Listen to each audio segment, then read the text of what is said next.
Hey guys, Punk here. Thought of a good topic for a video, reminded me by some work I had done.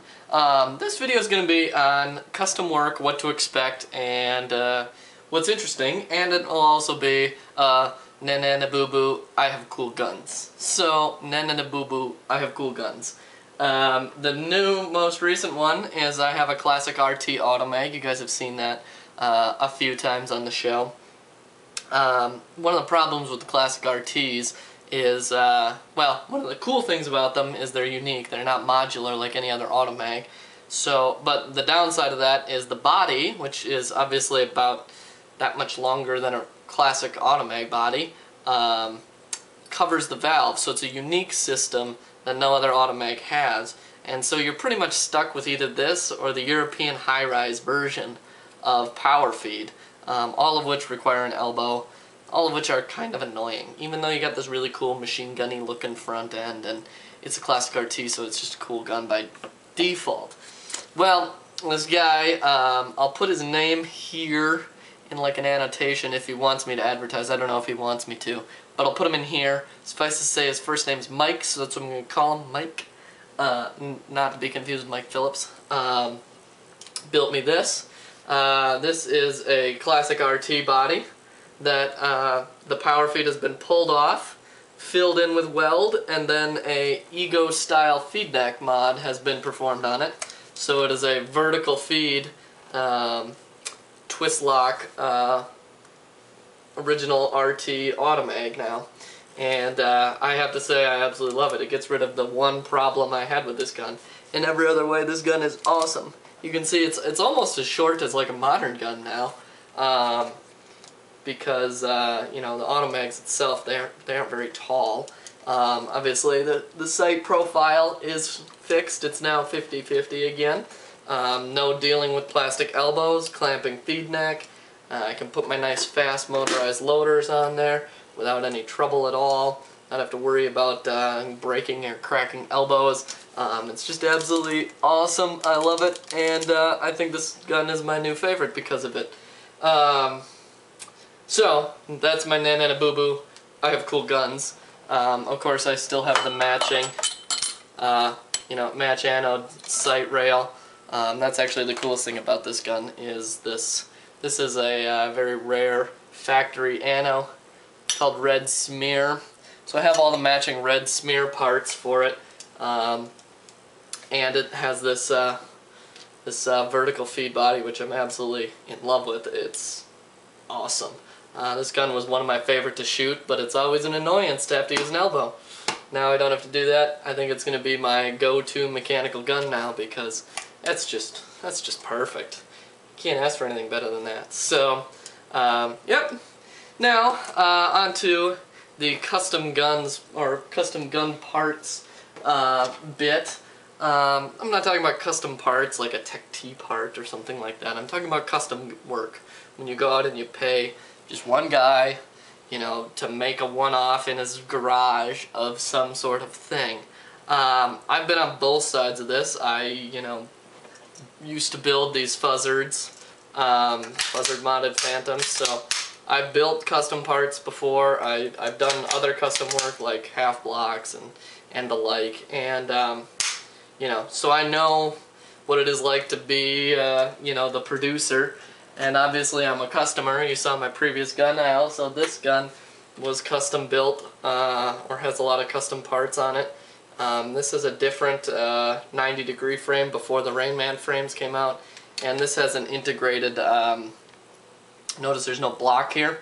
It's actually integrated directly into the grip frame, the undercocking kit for this gun. So, I mean, I've been a customer and I've, you know, produced custom parts before, and a couple of things to expect. A lot of people in the mainstream paintball world don't know that there's people who do these sorts of things, and there's a lot of them, it turns out. But a couple of things to expect as a customer. Number one, you're going to pay through the nose for it. Just period. It's going to be expensive. You know, people used to complain about my fuzzard mods and say, it's 45 bucks worth of parts and you're charging 200 bucks, 250 bucks for it. It's like, yeah, it's 40 bucks worth of parts, but you know, they bill my hours out at work at like 125 bucks an hour. And so you're getting a steal of a deal because it takes me 6 or 8 hours to do a fuzzard total. And so, you know, you're getting a steal of a deal. And that's the thing is you're buying somebody else's time and that they care.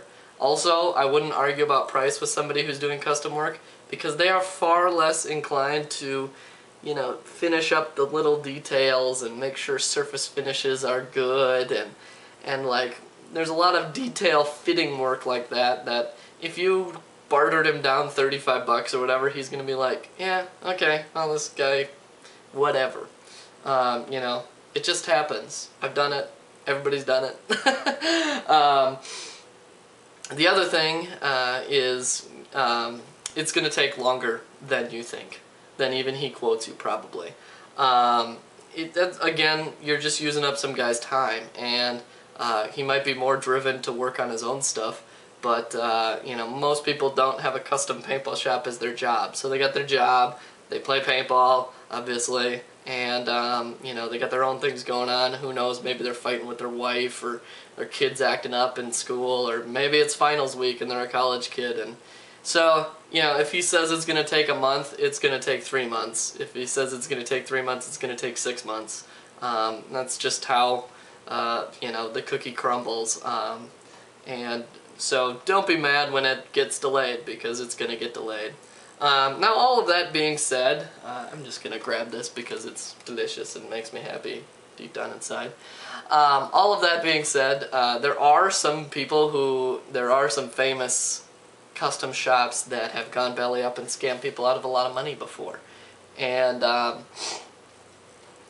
but at least as I recall, most of those are pretty well known. And, you know, think of it like a regular online, you know, transaction. You want to check them out. You want to make sure that they're reputable.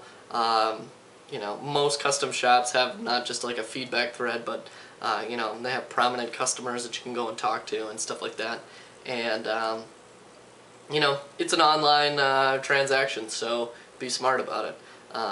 The other thing is, like, when I did custom work and when Mike did this custom work for me, you know, he would do the work and then he'd send me some pictures and then I'd pay him and then he'd ship it. You know, so don't be like putting a huge cash deposit down or something like that.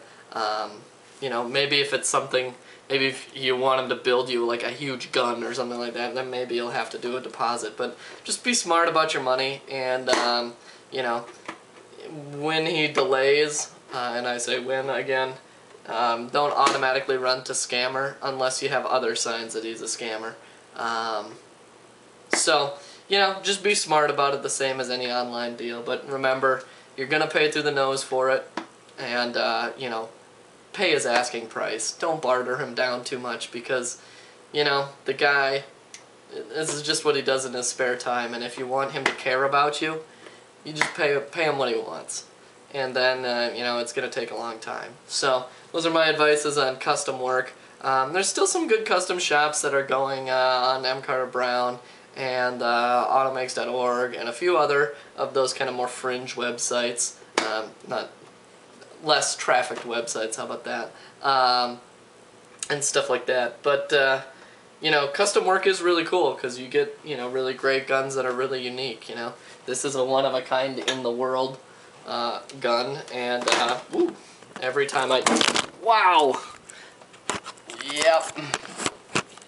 And every time I use it, you know, it's, I get recognized, and, you know, people have seen it online and they didn't know me, and they'll come up and talk to me, and, you know, custom stuff is very cool to have.